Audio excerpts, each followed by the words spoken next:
A total of 1,200 calories. Okay. I don't even want to try. Yes. Weight loss is not always equal to health. I highly recommend that you rethink those goals. What's up? It's Jo. Welcome back to another video. Today I'm going to do a reacting to diet TikToks. I'm back on TikTok, by the way. I got off the app for a bit, then I went back, and now I am constantly scrolling through it, and it's never ending. Never ending. Getting back on TikTok is one of the greatest and also one of the worst things that you could possibly do, because one, there's a lot of information you can learn, but two, there's a lot of misinformation as well. I've learned a bunch of new recipes, found a lot of people who I can relate to, but there's also a lot of information there on health, wellness that can really be misleading. So make sure you are also checking before you completely believe the information that you get. This is merely for entertainment and educational purposes only. So if you have any specific conditions, any specific goals, please consult with your own healthcare team for those. All right, let's get into it. Swipe! A lot of the things that pop up on my FYP are what I eat in a day, and a lot of them are geared to weight loss, which can be quite triggering for me, but let's go watch this one. I'm muting this, by the way. Okay, so clearly there's a weight loss one as she showed her before and after. Oats with fruits and peanut butter, love. Lunches, some veggies and some eggs. Okay, all right. Fruits, fruits, sorry.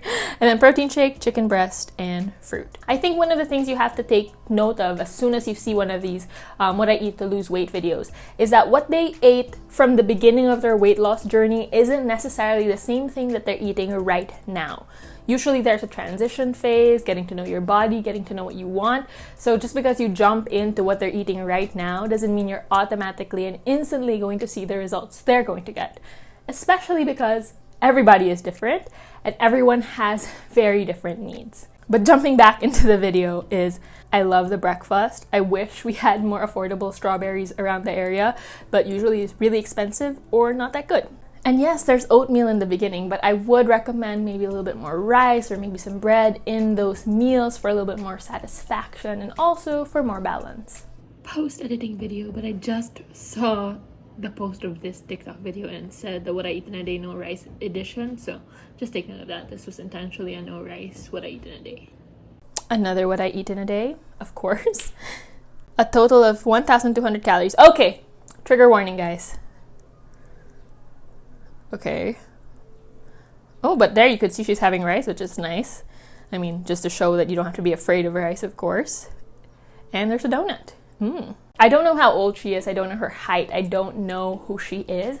But I could definitely probably say that 1,200 calories is not enough. Unless she's like a 4 to 6 year old toddler, then maybe that would be enough.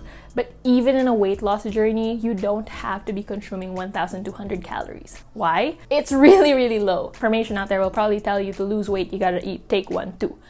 But let me tell you, 1-2 is not the sustainable intake that you could have. You could still eat more and lose weight. In fact, the goal of losing weight is to eat as much as possible while still losing weight. If you can eat more than 1-2, especially to preserve your metabolism, to preserve your muscle mass, and also to create more sustainability in the future, then go for it. If you're not a toddler, you're a grown human being, you could definitely intake more. In fact, the Philippine Dietary Reference Intakes PDRI recommends teenagers or people who are 19 to 29 years old to intake at least 1,930 kilocalories. Of course, this depends on genetics, age, sex, and all of those other factors like physical activity, but you can see the baseline is pretty high. So if you find an app or if you find a diet plan that says 1,200 calories, please consult your dietitian before you follow it. Also, just for recommendations of her overall intake, I would definitely add more vegetables in there just to up the volume, the satisfaction, and of course, fiber and nutrients. Here we go. What I eat in a day, I lose 30 pounds. Ooh, oatmeal and apples, cucumber for snack, tinola for lunch, water is important, moderation is key, and squid. So seeing her meal, she had about 3 meals and 1 snack. Some changes I would do is, 1, I would add maybe a fat source to her snack. So I could add maybe some peanut butter and cucumber, I don't know, hummus and cucumber, cream cheese and cucumber, to make it more satisfying overall. Of course, my recommendations would be to add a little bit more carbohydrates here and there if possible, like maybe have your ulam with rice, and maybe if you don't like rice, that's fine. But it kind of sends the message that the only way to lose that 30 pounds is to have no rice, where the way that you actually lose weight is because you're decreasing your overall intake or your overall caloric intake. The science of weight loss is like this. We have calories, which is a unit of energy, not a nutrient, but a unit of energy. When you consume that, and if you consume it in excess, no matter what food item that is, if it's excess protein, fats, or carbs, anything in excess will then be stored as glycogen, a storage form, either in your muscles or your liver, and then excess of that will now be stored as fat. Now, if you want to lose weight, you have to use more energy than you consume in a day so that it now taps into your store. But if you're consuming too little, that doesn't only tap into your fat stores, sometimes it also taps into your muscle stores. So yes, you might be losing weight, but it's not always going to be fat. No rice and egg diet challenge for 100 days. Egg and banana and milk, okay. Egg, crackers, and banana. Well, she lost like 1 kilo the first day, I think. And then the next day, she lost some weight again. This will surely make you lose weight really fast. She lost 2 kilos in 4 days. Also, this diet, if you're going to consume this for the rest of your life, yes, it's only 100 days, but especially if you try to consume it for longer than that, this could really be a risk for nutritional deficiencies because all you're getting is the same nutrients from the same food items. For the week, you're not going to meet your needs. Versus if you're doing something different every day. If you're not reaching your vitamin C needs, your iron needs, and all of those things, for a long time, that can lead to nutritional deficiencies. That's why variety is such a key in diet. If you're doing a diet for short term, then you also have to expect only short-term results. Because the moment you jump back to your usual eating, you'll likely go back to how you were before. Or if not, and you do keep up some of it, there will always be some things that you would take from that. For example, fear of food, fear of weight gain. And yeah, she lost a lot of weight, but that's not necessarily fat. It's most likely water weight from the decreased intake and the change of her lifestyle in general. And long-term weight she could lose could be fat, but it will also be muscle if she's not properly fueling herself. Next one. Okay, tomatoes. We're making a little dish here, guys. We got some onions. We got a Knorr, I think it's like Knorr seasoning, right? And then she's boiling some eggs. Ooh, I've never seen somebody boil eggs like that. We're gonna add some oil. A lot of oil. The onions, the tomatoes, the pepper, and then zucchini. Just a few things as well to note, especially if you're somebody who has hypertension or who is trying to lose weight. You do want to watch out for the amount of oil that you use when you're cooking and the amount of sodium that you put when you're cooking. So, for example, that whole Knorr cube, you could half that, especially if you have hypertension. And the amount of oil that she used when she was frying, you could also decrease that. Ooh, this is Brie Lean Han. How did I lose 20 pounds? Keto, intermittent fasting, avoiding all my favorite foods. I think 1 meal a day. This one's kind of working out. Yeah, keto, intermittent fasting, avoiding all of your favorite foods to lose weight. Where in looking at all of these diets, they have one thing in common, which is a calorie deficit or decreasing your overall intake. Imagine you eat the same amount of food you usually do, and then you take out all the carbohydrates without replacing it. Boom. Of course you're going to lose weight because you decreased your intake. Or let's say all of your favorite foods, you usually have that every day. You remove that, boom, you are at a calorie deficit and you will lose weight. But is it sustainable? Is it needed to lose weight? It's not. You just have to focus on balance and find what works for you. Next one, we have Nutrition by Kylie. She's one of my favorite TikTok nutritionists. I'm a dietitian, and these are 3 foods dietitians always keep in their kitchen. Hummus is such an easy snack. Just pair with raw veggies and crackers and you're good to go. Oatmeal is such a great source of soluble fiber, and it's one of my favorite breakfasts. Chocolate, because delicious fun foods can still be part of a balanced diet. Yes, you should follow Nutrition by Kylie on TikTok. Love her content. And I agree, I actually do have all of those things in my refrigerator.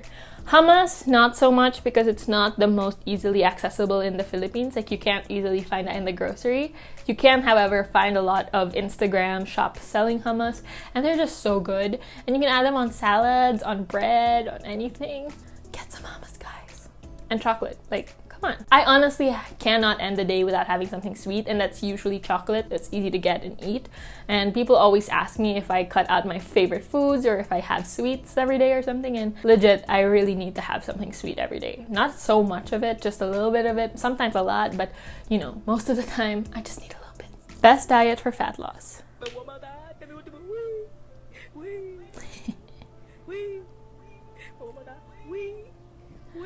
Common misconception is that a calorie deficit is a diet, and it's literally not a diet. It's thermodynamics. Your energy that you use and energy that you consume will result in tapping into your energy stores or storing energy.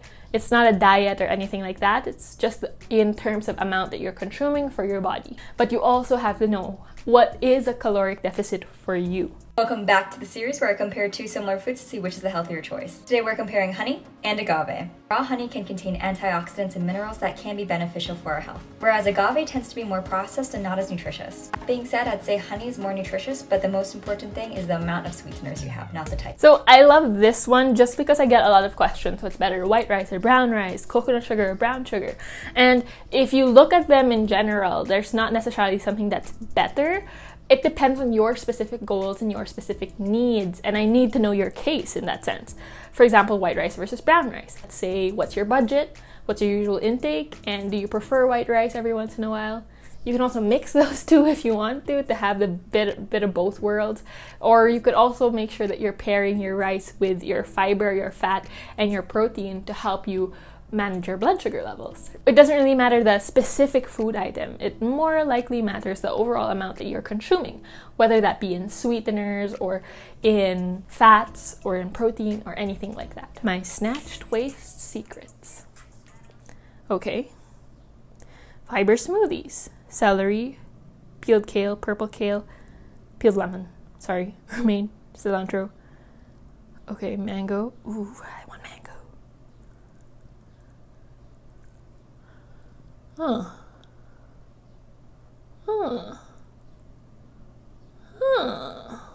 Okay, I have a few questions. Number 1, is she consuming that as a meal in itself? Number 2, is she consuming other sources of vegetables throughout the day? Number 3, is it the only thing she's eating? Because that needs to be indicated as well, because I need to know how it works to snatch your waist. I'm pretty sure it works because it's going to make you poop. It's going to make you feel like you have a flatter stomach because you got fiber in to help you poop. So I just probably add more vegetables throughout the day rather than have to consume this. Unless you enjoy that type of smoothie, that mix, go for it. But it's not necessary. I mean, yeah, you can have a green smoothie every once in a while, but it's not a magic fix. If you are trying to lose weight and if you are trying to lose belly fat and you overate last night, I just want you to know that it's okay, and it's not going to ruin your progress. It's not going to ruin your progress. You just get back on track, you are good to go.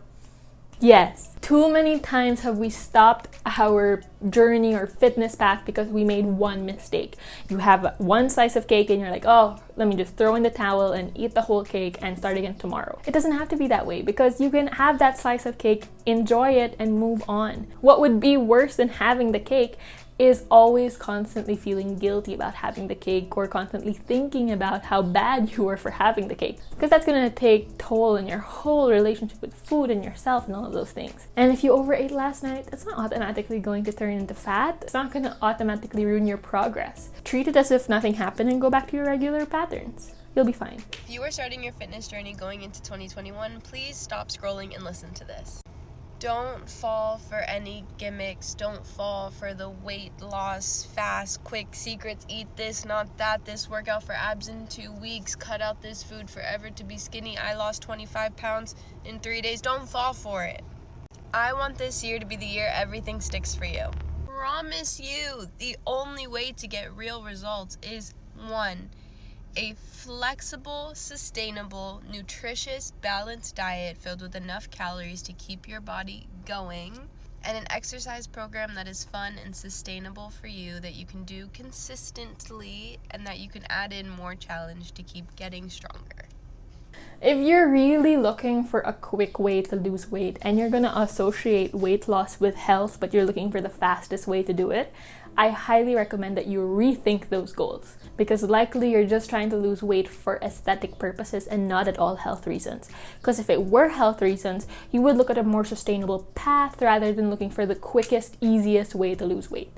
Weight loss is not always equal to health, especially if you're doing it in the most restrictive, most taxing process ever, like removing all of your favorite foods and exercising in ways you don't even like to. Sometimes, yeah, you gotta do something that you don't enjoy or you don't really like, and it will be beneficial, but that doesn't mean you have to force yourself to do things that are completely going to ruin your relationship with yourself. Especially if you're trying to do something restrictive, super strict, you don't do it, you feel bad, you feel guilty, and then you give up. What will work most is something that you are consistent in, and that takes patience and it takes a sustainable plan. One of the hard pills to swallow is that your goals will probably take time. And when I say time, I don't mean 30 days. It's something you have to work on every day.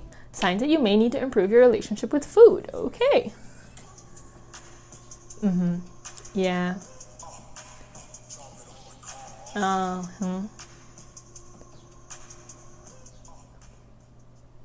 think one of the things you have to address is there really a relationship with food? And most people will say you don't have a relationship with food. It's not a human being. It's not a person. But a relationship is a connection between two things. And you have a connection with your food because, one, it freaking sustains you. In an ideal world, we wouldn't have to consider our relationship with food. We would just eat to be satisfied, eat to sustain ourselves, and all of those things. But there are so many things that are happening. We've lost touch with our hunger and our fullness because of all the things we've tried and all of the information that we're getting. So yes, our relationship with food is important because oftentimes it becomes a reflection of your relationship with yourself, where you often associate food with moral value, being good and bad, having good days and bad days depending on what you ate. And it's so easy to say just eat what you want and move on, but some of us really have to work on that trust with ourselves again.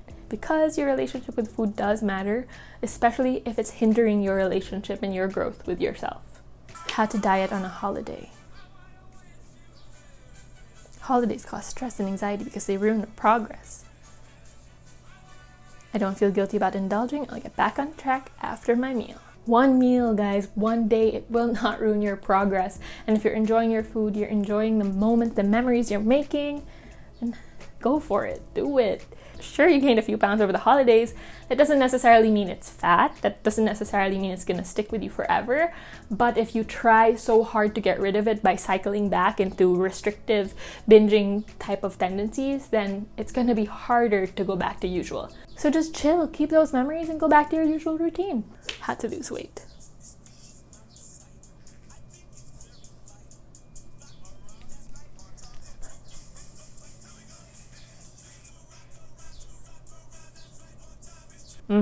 Yep, that's right. It's alright. Especially cleanses, you guys. Cleanses and detoxes, that's a whole other topic. If you guys want to learn more, let me know. But sometimes I don't want to. Did you see that? Sometimes I don't want to do that. That I feel her on another level. Like, I don't even want to try. Sometimes I don't want to have to keep on constantly trying to fit the constant standards of society anymore. I just want to love my body as it is and enjoy it. It's a process.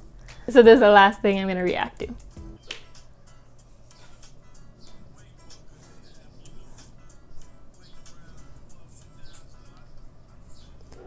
Here we go. Yes, yes, yes. You don't have to restrict foods. You got to make it sustainable. It's got to be something you can add into your routine. If that's not something that's affordable for you, if that's not something in your reach, if that's not something that you enjoy eating, doesn't have to be part of your plan, because it's your plan. It's nobody else's plan, it's yours.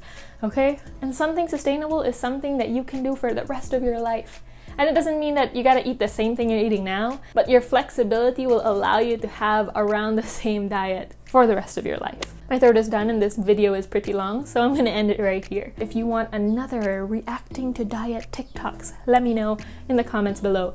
Don't forget to subscribe, thumbs up, you know what to do. But if you also want like daily nutrition information and stuff like that, you can also follow my Instagram and you can also follow my TikTok. Hope you stuck around till the end of this video. Till the next one, don't forget, you always deserve to eat.